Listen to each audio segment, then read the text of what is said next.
التفتوا لي أعزائي، وإن كان قد يصدم ذهن البعض ولكنه هذه حقائق لا بد أن تعرفوها جميعا.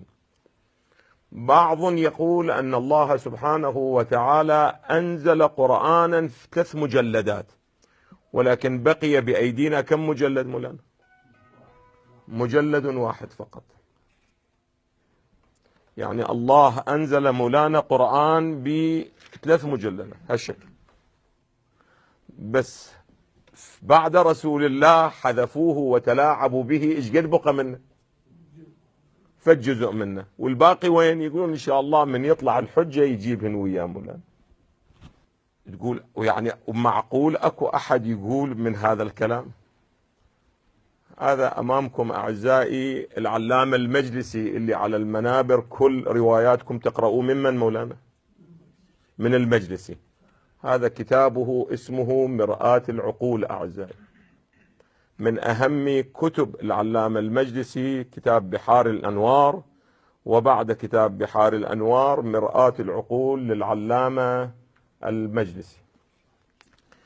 هذا الكتاب يقع في 26 وجزء أعزائي. هذا أنا دا أنقل منه الجزء 12 صفحة 525.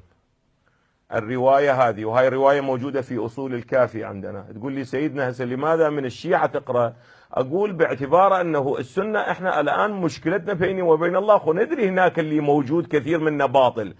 إحنا الآن لابد نصفي وننقي تراثنا الذي بأيدينا أعزائي، تراث الذي بأيدينا اللي الآن دا يقرأ على فضائياتنا ودا يقرأ على منابرنا، وصار سببا لاتهام الشيعة أيضا من خلال هذه الروايات. الرواية هذه الرواية عن أبي عبد الله الصادق عليه أفضل الصلاة والسلام قال إن القرآن الذي جاء به جبرائيل إلى رسول الله صلى الله عليه وآله 17,000 آية مولانا. الآن كم آية عندنا بالقرآن احنا؟ 6,000 وكسر. يعني كم آية محذوفة من القرآن؟ يعني 11,000 آية محذوفة في القرآن.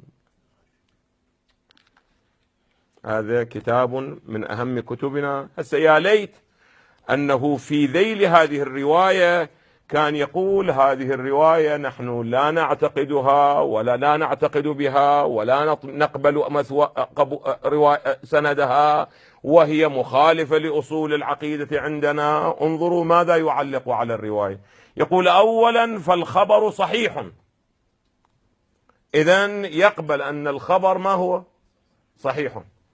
وثانيا أنه مو فقط يقول إذا أنا نقلنا لكم رواية، لا تتصورون عندنا فقط رواية واحدة، عندنا مئات الروايات اللي قالت القرآن ناقص، وكثير من الأخبار الصحيحة صريحة في نقص القرآن وتغييره.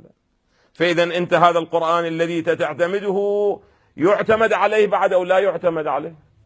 لما كان ناقصا وكان مغيرا يمكن قبوله أو لا يمكن قبوله؟